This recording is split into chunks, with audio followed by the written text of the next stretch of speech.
بسم الله الرحمن الرحيم. الحمد لله رب العالمين، وأشهد أن لا إله إلا الله وحده لا شريك له، وأشهد أن سيدنا ونبينا محمدا عبده ورسوله صلوات الله وسلامه وبركاته عليه وعلى آله وصحبه أجمعين. أما بعد، أيها الأحبة، leo kwa idhini ya Allah subhanahu wa ta'ala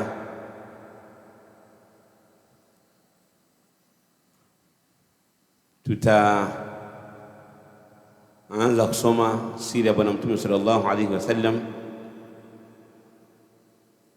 kwa ikhtisar. Tutaisoma sira ya Bwana Mtume sallallahu alayhi wasallam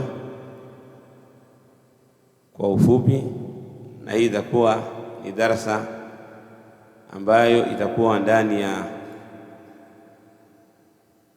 huu mwezi wa Safar na Rabiul Awwal, katika durusi ambazo zitakuwa zinasomeshwa kipindi cha likizo, na tutaisoma sira ya Bwana Mtume sallallahu alaihi wasallam kupitia manzuma ya al-Imam Ibn Abi al-Izz al-Hanafi rahimahullahu ta'ala, ambayo inaitwa al-Urjuzatu al-Mi'iyya, al-Urjuzatu al-Mi'iyya fi dhikri hali ashrafi al-bariyya, ambazo takriban beti 100 tutakuwa tunazisoma kila siku biidhnillahi azza wa jalla, isipokuwa siku ya Jumanne na Alhamisi baada ya salati al-maghrib, na vile vile tutakuwa tunasoma kila baada ya salati al-fajri kwa baadhi ya masiku. Kila baada ya salati al-maghribi ni kila siku isipokuwa Jumamosi na siku ya Jumanne, hiyo ni baada ya salati al-maghribi. Na baada ya salati al-fajri itakuwa kwa baadhi ya masiku biidhnillahi al-karim. Na katika kipindi hiki cha likizo tutahifadhi hii manzuma na tutakuwa tunafanya tasmii kwa wale ambao watabakia kipindi hiki cha likizo. Tutakuwa tunawasikiliza kwa hii manzuma, na tasmii itakuwa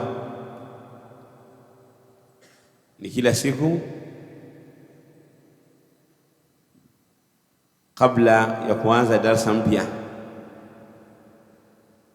Kabla ya kuanza darasa mpya tutakuwa tunasikiliza baadhi ya ikhwa, lakini tutaweka utaratibu wa kuwasikiliza wanafunzi wote ambao watakuwepo, kwamba kila mmoja aweze kuhifadhi hii manzuma ambayo ni sira ya Bwana Mtume sallallahu alayhi wasallam.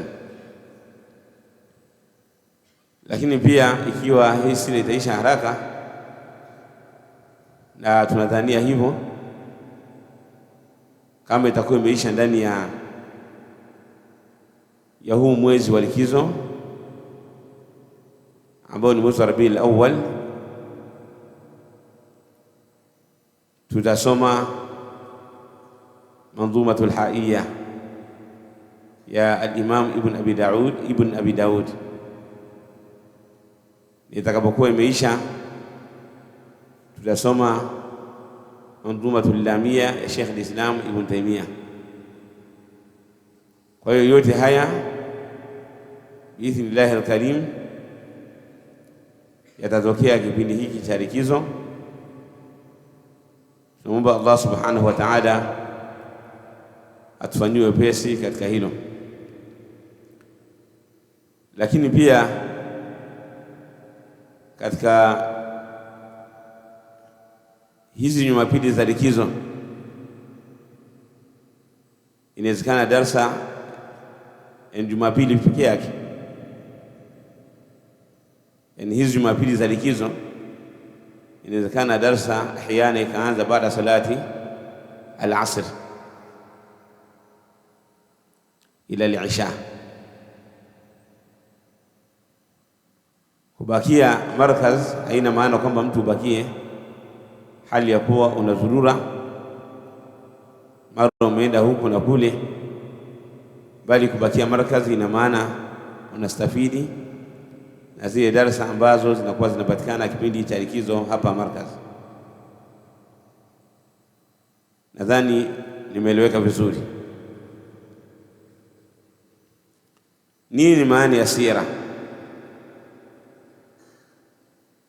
Sira maana yake ni nini?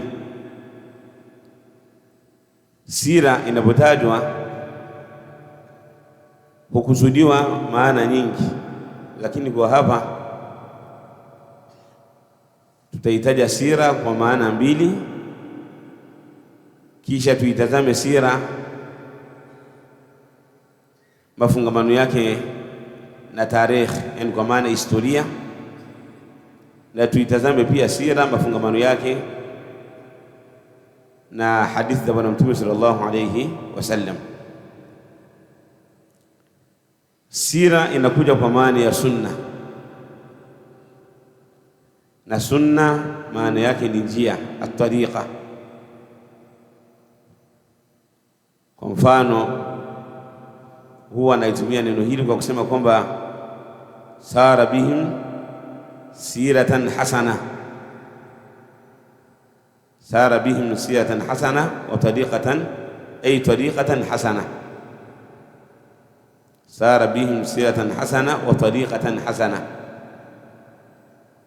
Kwa maana akiwa anakusudia sira, yani sunna, kwa maana amewapeleka, amewaendesha, amewaongoza kwa mwenendo uliokuwa mzuri. Kwa hiyo hapa ni sira inakuja kwa maana ya sunna. Maana ya pili ya sira ni al-hay'a, ni ile hali na ile shakli na ile sura ya kitu, na hilo Allah subhanahu wa ta'ala amelielezea akiwa anamuelezea Musa alipomwambia Musa alayhi salatu wasalam, akasema sanuiduha sirataha al-ula, kwamba hii nyoka tutairejesha katika ile sura yake na shakili yake ya mwanzo, pale ambapo Allah subhanahu wa ta'ala alipomwambia khudhha wala takhaf. Musa aliporusha ile fimbo ikabadilika ikawa joka. Allah subhanahu wa ta'ala akamwambia sasa ichukue hiyo fimbo, ichukue, ishike hiyo nyoka, khudhha wala takhaf, ichukue, yani khudhul hayya, ichukue hiyo nyoka na wala usiogope, kwamba tutairejesha sanuiduha sirataha al-ula, tutairejesha katika ile hali yake na ile sura yake ya mwanzo, kwa maana itarudi kuwa ni fimbo, itarudi kuwa ni nini? Yani sanuiduha asan kama kanat fi halatiha al-ula, sanuiduha asan kama kanat fi siratiha au fi halatiha al-ula, katika ile hali yake ya kwanza. Akasema sanuiduha sirataha al-ula. Jayyid, kwa maana sira kwa maana ya nini? Ya hay'a na hali na sura na shakli. Sira pia inakuja, yani sira maana yake kwa watu wa historia wakiwa wanazungumzia neno sira, hukusudiwa yale ambayo yamenukuliwa kwetu katika maisha ya Mtume sallallahu alayhi wasallam, kutokea kuzaliwa kwake, kabla ya kupewa utume na unabii, na baada yake, lakini pia na yale mambo ambayo yameambatana na yale yaliyokuwa kabla ya unabii na yale yaliyokuwa baada ya unabii, na yale matukio mbalimbali ambayo yametokea katika maisha ya Mtume sallallahu alaihi wasallam mpaka kufa kwake. Hiya ma nukila ilaina min hayati an-nabiy sallallahu alaihi wasallam منذ ولادته قبل البعثة وبعدها وما رافقها ووقائع حتى موته صلى الله عليه وسلم. Kwa hiyo yote ambayo yalikuwa kabla ya kutumwa na kupewa unabii na yale ambayo ni baada ya kupewa unabii na yale yanayoambatana na hilo mpaka kufa kwa Bwana Mtume sallallahu alaihi wasallam, yote haya yaliyonukuliwa kwetu katika hayo inaitwa ni nini? Inaitwa ni sira ya Bwana Mtume sallallahu alaihi wasallam. Kwa maana sira ya Bwana Mtume sallallahu alaihi wasallam inaimaanisha ma yataallaqu bi ayami nabii sallallahu alaihi wasallam, ni yale yanayofungamana na masiku ya Bwana Mtume sallallahu alaihi wasallam. Na ndio utakuta katika vitabu vya sira kama sayati maana huwa wanaanza kuhadithia hata yale ambayo yanakuwa kabla al-jahiliya, yani kabla an-nabi, kabla ba'athati an-nabi sallam, hadi ya Bwana Mtume katika zama za jahiliya na hadi ya Mtume baada ya kupewa unabii na utume. Na hapo pia wanagawa sira ya Bwana Mtume sallallahu alaihi wasallam, hali yake akiwa Makka na hali yake akiwa Madina mpaka kufa kwa Bwana Mtume sallallahu alaihi wasallam. Yote hayo yanaitwa ni sira na ni historia ya Bwana Mtume Muhammad sallallahu alaihi wasallam. Lakini pia sira ni sehemu katika hadithi za Bwana Mtume sallallahu alaihi wasallam. Sira ni sehemu katika hadithi za Bwana Mtume sallallahu alaihi wasallam, na hiyo ni kwa kuzingatia mambo makuu mawili, kwamba sira ni katika hadithi za Bwana Mtume sallallahu alaihi wasallam kwa kuzingatia mambo makubwa mawili. Jambo la kwanza, nisbatuha ila rasulillahi sallallahu alaihi wasallam, kuinasibisha sira na Bwana Mtume sallallahu alaihi wasallam. Hilo ni jambo la kwanza, kwa sababu hadithi ni maudhifa ila nabii sallallahu alaihi wasallam, ni yale yaliyoegemezwa na kunasibishwa na Mtume sallallahu alaihi wasallam, min qawlin, katika qawli, au fi'lin, au vitendo, min qawlin au fi'lin au taqdirin, au yale aliyoyaona Mtume katika maneno ya masahaba au vitendo vyao akawa amekubali na wala akawa haja yakamea, au sifatin, au sifa alizokuwa nazo Mtume sallallahu alaihi wasallama, khalqiyatin, sifa za kimaumbile, namna Mtume alivyoumbwa, au khuluqiyan, au tabia za Bwana Mtume sallallahu alaihi wasallam. Yote haya tunasema kwamba ni hadithi, lakini pia tunasema ni nini? Ni sira ya Bwana Mtume sallallahu alaihi wasallam. Kwa hiyo ndio mafungamano ya hadithi na ndio mafungamano ya nini? Ndio mafungamano kati ya sira na nini? Na hadithi za Bwana Mtume sallallahu alaihi wasallam. Haya ni mazingatio ya kwanza. Mazingatio ya pili,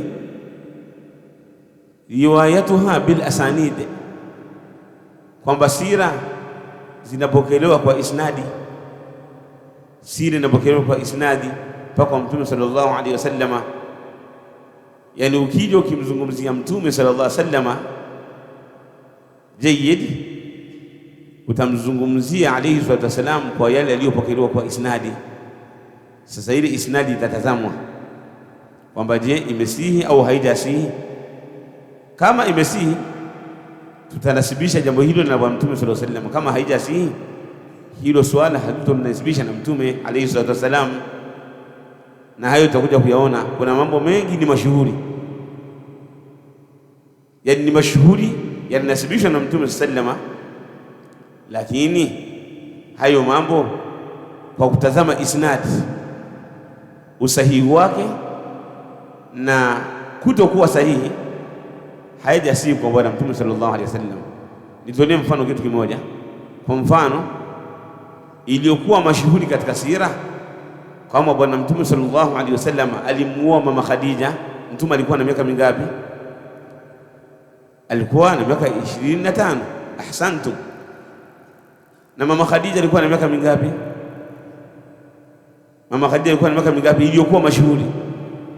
Alikuwa na miaka 40. Hii ni mashuhuri, lakini as-sahih Mtume alikuwa na miaka 25 na mama Khadija alikuwa na miaka 28. Sawa? Haya tutakuja kuyaona huko mbele biidhnillahi alkarim.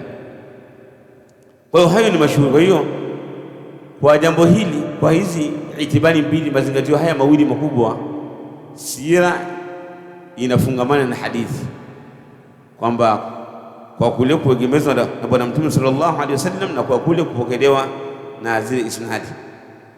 Na ndio maana maulama wameandika vitabu maalum na wakaweka milango maalum katika vitabu vyao kuhusiana na mambo yanayohusiana na sira ya bwana Mtume sallallahu alaihi wasallam na yale masiku aliyoyaishi Mtume sallallahu alaihi wasallam na zile shamaili zake, yani tabia zake njema, sifa zake nzuri, na zile dalailu nubuwa, zile dalili za utume na unabii wa bwana Mtume sallallahu alaihi wasallam. Wakuweka dalailu nubuwa, tutakuja kuona haya masala yote haya. Wakawa wameandika hivyo.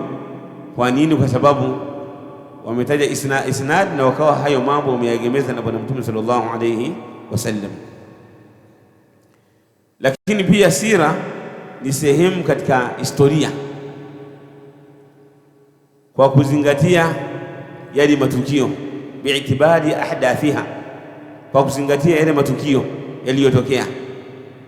Kwa nini? Kwa sababu historia yani inaelezea nyakati moja kwa moja, yani historia inaelezea nyakati sawasawa, iwe ni nyakati zinazohusiana na bwana Mtume au ni nyakati ambazo zinahusiana na vitu vingine ambavyo sio bwana Mtume sallallahu alaihi wasallam.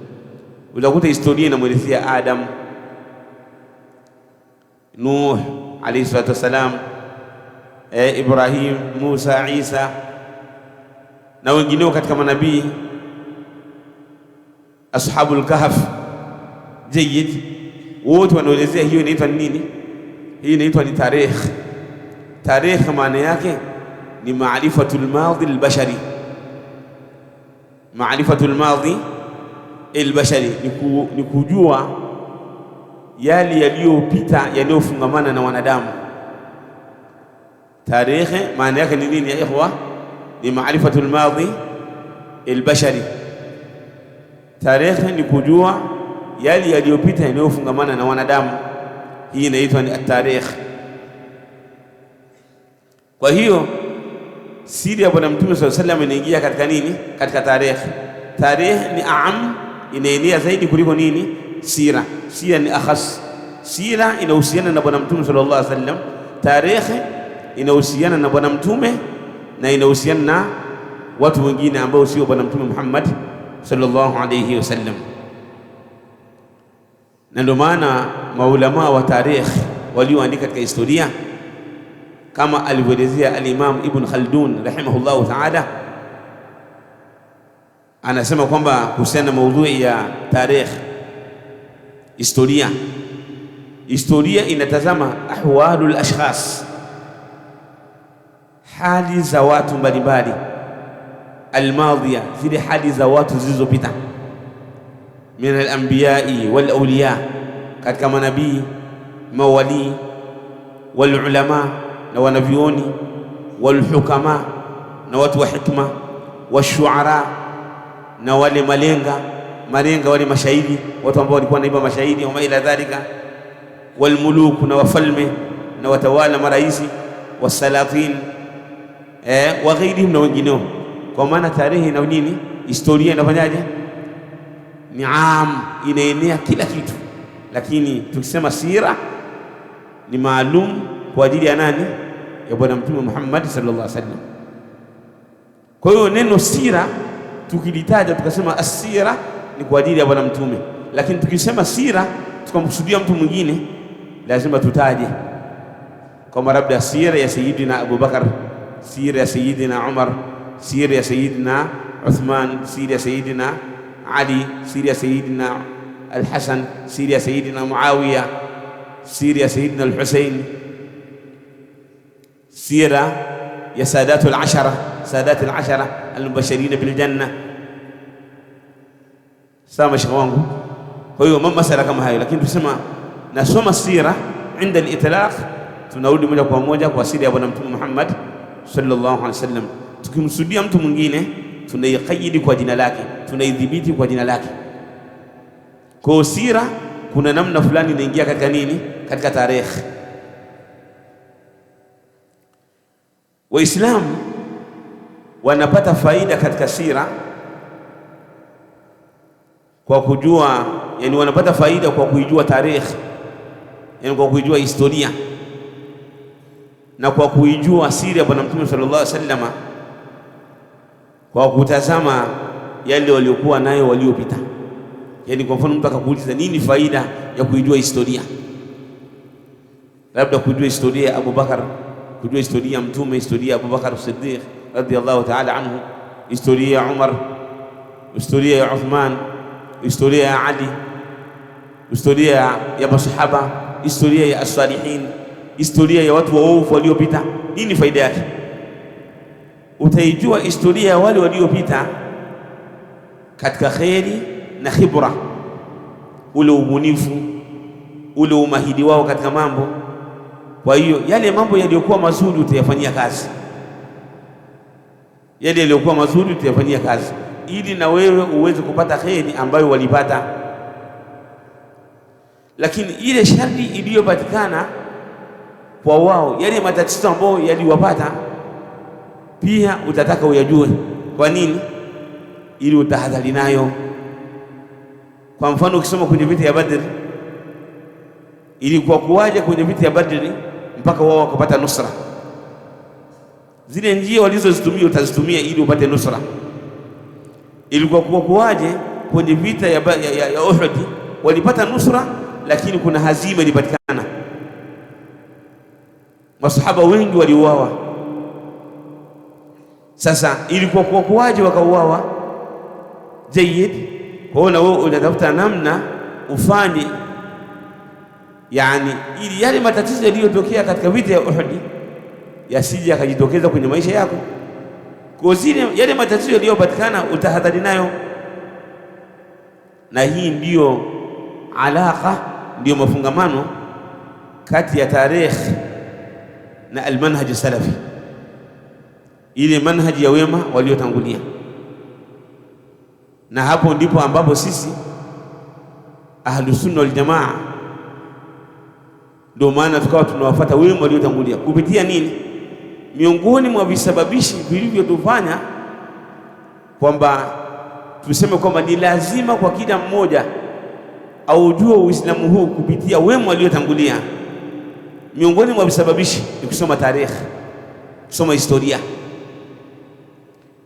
Tuliposoma historia tukajua zile kheri walizozipata masahaba walipitia njia gani, kwa maana na sisi tukipitia njia hizo tutaipata hiyo kheri, na zile shari na matatizo yaliyowapata kwamba walikosea wapi, na sisi tutaacha zile njia ambazo zilisababisha wao wapate matatizo, tuziache ili tusije tukapata yale matatizo ambayo yaliwapata. Na ndio maana tukasema kwamba ni uwajibu wa kila Muislamu kuifuata manhaji ya wema waliotangulia as-salafu salih. Katika hilo Mtume sallallahu alaihi wasallama alituelezea akasema, innahu lam yakun nabiyyun qabli, tambueni kwamba hakuwa nabii yoyote kabla yangu, illa kana haqqan alayhi an yadulla ummatahu ala khayri ma ya'lamuhu lahum, isipokuwa imekuwa ni wajibu juu yake aufahamishe umma kuhusiana na kheri ambayo anaijua kwa ajili yao. Hakuna nabii yoyote min ladun Adam alayhi salatu wassalam ila nabiyina Muhammad sallallahu alaihi wasallam, tokea zama za Adam mpaka kwa Bwana Mtume sallama, hakuna nabii yoyote yule ambaye ameijua kheri lazima atawaambia watu wake, awafahamishe watu kwamba hii ni kheri na hii kheri ifanyeni, wayundhirahum. Lakini pia nabii huyu lazima awaonye sharra ma ya'lamuhu lahu, shari ambayo anaijua kwa ajili yao. Kheri atawaambia kwamba hii ni kheri ili waifanye, na shari atawaambia kwamba hii ni shari ili waiache. Kisha Mtume sallallahu alaihi wasallam akasema, wa inna ummatakum hadhihi, hakika umma wenu huu, ju'ila afiyatuha fi awwaliha, salama ya umma huu imewekwa mwanzo wake. Kama unataka salama ya huu umma kuijua, tazama mwanzo, ile ar-ra'ilul awwal, kile kizazi cha kwanza kile ambacho kimeishi na Bwana Mtume Muhammad sallallahu alaihi wasallam, kile kizazi cha kwanza kile ndiyo ambao salama yake imedhibitiwa. Salama ya huu umma umedhibitiwa kwenye mwanzo wa huu umma. Ukisikia maneno yoyote yale ambayo huyafahamu katika Qur'ani wala Sunna na mtu akayanasibisha na Uislamu, tazama, je, wale wa mwanzo waliyasema maneno kama hayo? Ukikujia mfumo fulani wa ibada au mfumo fulani ukanasibisha na Uislamu, tazama, je, wa mwanzo huo mfumo waliufanya? Ibada hiyo walifanya wale wa mwanzo? Kama alivyosema Hudhaifa ibn al-Yaman as-sahabiyul jadir radhiyallahu anhu, akasema kwamba kullu ibadatin lam yata'abbaduha ashabu Muhammadin sallallahu alayhi wasallam fala ta'abbaduha, ibada yoyote ambayo hawajaifanya masahaba wa Mtume sallallahu alayhi wasallam ni msifanye. Kwa hiyo mifumo yote ya Uislamu tutazame mwanzo. Abdullah ibn Mas'ud radhiyallahu anhu akawaambia wale waliokuja baada ya masahaba, akasema ittabi'u atharana, fateni athari zetu sisi masahaba, wala tabtadi'u, wala msizuche kwa sisi, ili tupate salama. Tufanye kama alivyosema Mtume sallallahu alaihi wasallam kwamba salama na afya ya umma huu ummati Muhammad sallallahu alaihi wasallam haipo mwisho wake. Iko wapi? Iko mwanzo wake, mwanzo wa huu umma. Wasayusibu akhiruha bala'un, mwisho wa huu umma utapatwa na balaa, mabalaa mbalimbali. Kwa hiyo namna gani, vipi unaweza kuokoka na haya mabalaa ya mwisho wa huu umma? Ni kurudi mwanzo wa huu umma. Inna ummatakum hadhihi, hakika umma wenu huu, ju'ila afiyatuha fi awwaliha, afya yake na salama yake imejaliwa mwanzo wake. Kwa hiyo yale mabalaa yanayotokea mwisho wake, ili uweze kuachana nayo, rudi mwanzo wake. Likija balaa, maandamano yanasababisha mabalaa. Je, mtu akisema tuandamane, je, unaandamana? Unaanza kutazama, je, katika Uislamu kuna neno maandamano? Unaangalia salafu salih wanasemaje, wanakuambia kwamba hamna maandamano katika Uislamu. Watawala wakikosea, wanapokuwa wamekosea watawala, basi tutazame kwamba yani tunawanasihi kwa siri, lakini vile vile tunawasaidia katika kheri, kama alivyosema Mtume sallallahu alaihi wasallam na kama alivyotuambia masahaba wa Mtume Muhammad sallallahu alaihi wasallam. Kwa hiyo sisi tunarudi mwanzo. Wasayusibu akhiruha bala'u, mwisho watu watapata mabalaa. Kwa hiyo mabalaa yoyote yale ambayo yanatokea katika fitna mbalimbali, kuondoka furaha, kuondoka raha, jambo lolote lile ambalo linatokea, basi turudi mwanzo, tuangalie wale wanafunzi wa Bwana Mtume sallallahu alaihi wasallam, wao haya mambo waliambiliana nayo vipi, au wanatupa mwongozo gani? Mtume akasema mwisho wa huu umma utapatikana balaa wa umurun tunkirunaha, na atapatikana mambo ambayo niye mtayajua kwamba haya mambo ni munkar na mtiyachukia na kuyakemea. Wa umurun tunkirunaha, na atapatikana mambo mtayaona kwamba haya mambo baadhi yake ni katika Uislamu na baadhi yake si katika Uislamu, na yale ambayo si katika Uislamu ni munkar, nyinyi mtayakemea.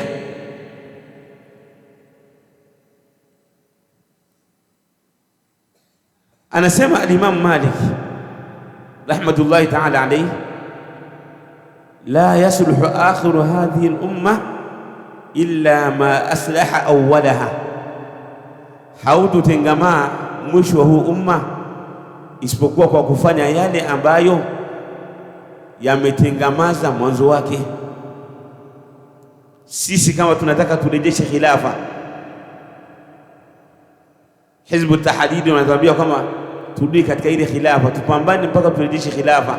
Tunasema hili ni jambo zuri, ile al-khilafatu rashida ni jambo zuri, lakini je, tunafanyaje? Inabidi tuangalie mwenendo waliopitia wale wema waliotangulia, zile njia walizozitumia wema waliotangulia kuipata ile khilafa, tuzitumie njia zile zile, ndio tutaweza kuipata khilafa. Na ikiwa tutatumia njia nyingine kama mnazotumia nyinyi Hizbu Tahrir katika manhaji yenu, hatutoweza kufika. Au tukitumia njia za Ikhwanul Muslimin hatuwezi kufika, au tukitumia njia sisi za nani hatuwezi kufika. Lazima tutazame njia zile zile za salafu salih. Kwa nini? Kwa sababu wao walifika katika khilafa, lazima kuna njia. Walitumia njia gani? Kuna njia walizozitumia, tuzisome. Na miongoni mwa njia hizo ni kusoma sira ya Bwana Mtume sallallahu alaihi wasallam na kusoma sira ya salafu salih, hapo tutafika katika khilafa. Na kheri zote ambazo walizipata wema waliotangulia masahaba wa Bwana Mtume sallallahu alaihi wasallam, mpaka wakaulingania Uislamu kutokea Madina, ukaenda mpaka ukawa umetufikia sisi Afrika, kuanzia zama za Abu Bakar as-Siddiq, zama za Umar, wakaikomboa Palestina, ambao watu wanapambana sasa hivi kuirejesha, wanashindwa. Masahaba walikomboa kwa wepesi kabisa. Uislamu ukaingia Afrika, Uislamu mpaka ukaingia Ulaya, katika miji ya Spain, Al-Andalus. Uislamu mpaka ukaenda katika Maghrib al-Arabi, ukaingia Morocco, Tunisia, ukaingia Libya, ukaingia Misri, ukaingia maeneo mbalimbali, ukaenda mpaka ukaribia kwenye katika kuta za China. Kuna njia walizozitumia ambazo sisi tusome sira ya Bwana Mtume na tusome sira ya makhalifa waongofu wa Bwana Mtume wenye kuongolewa. Tusome sira ya Abubakar, sira ya Umar, sira ya Uthman, sira ya Ali ibn Abi Talib, sira ya Al-Hasan ibn Ali, sira ya Muawiya ibn Abi Sufyan, sira ya masahaba ridwanullahi ta'ala alayhim ajma'in. Tuone walifanyaje mpaka wakawa wameitawala dunia au sehemu kubwa ya dunia, na sisi tutafikia katika hilo. Lakini tukileta njia nyingine ambazo sizo, tutapotea na wala hatuwezi kufikia katika yale ambayo walifikia wao. Na haya ndiyo mafungamano ya historia na sira, na ndiyo mafungamano yetu sisi na kusoma sira ya Bwana Mtume na kusoma historia ya salafu salih. Mtume sallallahu alaihi wasallam anatutaka sisi tusome, yani turudi katika mwenendo wa wema waliotangulia na kusoma sira ya wema waliotangulia kwa lengo la kujua muongozo wao. Alipotajwa kama makundi yatagawanyika, umma utagawanyika makundi 73, na makundi yote yataingia motoni isipokuwa kundi moja. Masahaba wakamuuliza, ya Rasulullah, hilo kundi moja ambalo litaingia peponi ni lipi? Akasema, hiya makana ala mithli ma ana alayhi alyawma wa ashabi, ile kundi ambalo litapita katika yale ambayo nimepita nayo mimi, litakuwa na mwenendo na manhaji na itikadi na vitendo kama nilivyokuwa navyo mimi na masahaba wangu. Ndio kundi ambalo litaokoka. Kwa hiyo haya ndio mafungamano ya sisi na kuisoma siri ya Bwana Mtume na kuisoma historia ya wema waliotangulia. Tukisoma sira na historia ya watu waovu, tukasoma historia ya Firauna, tukasoma historia ya Abu Jahal, historia kadha, ili yale waliyofanya yale mabaya na wakahaidiwa moto na wakapata mabalaa na wakaangamia, ili sisi tujiweke mbali nayo. Lakini tukisoma sira ya Bwana Mtume na sira ya salafu salih na sira ya mitume na historia ya wema waliotangulia, ili tushikamane na mazuri yao na sisi tuwe kama wao. Kwa hiyo kila mwenye kuishi baada ya masahaba, kila ambaye ataishi zama za mwisho au zama za baada ya masahaba, anatakiwa aangalie masahaba walifanya nini, aangalie wale wa mwanzo walifanya nini, kwa sababu usalamu wa dini hii na usalamu wa sisi wa mwisho umejaliwa kufuata manhaji na utaratibu wa wale wa mwanzo, kama hii hadithi ambayo tumeisoma, hadithi aliyopokea Imam Muslim toka Abdullah ibn Amr ibn al-As radiyallahu ta'ala anhu.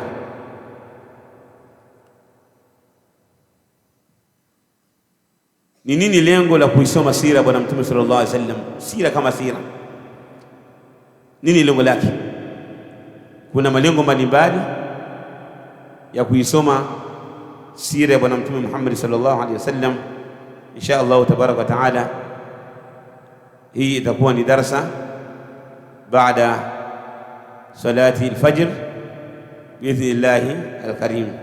Wallahu ta'ala a'la wa a'lam. wa sallallahu wa sallam wa baraka ala nabiyyina Muhammad wa ala alihi wa sahbihi ajma'in, walhamdulillahi rabbil alamin.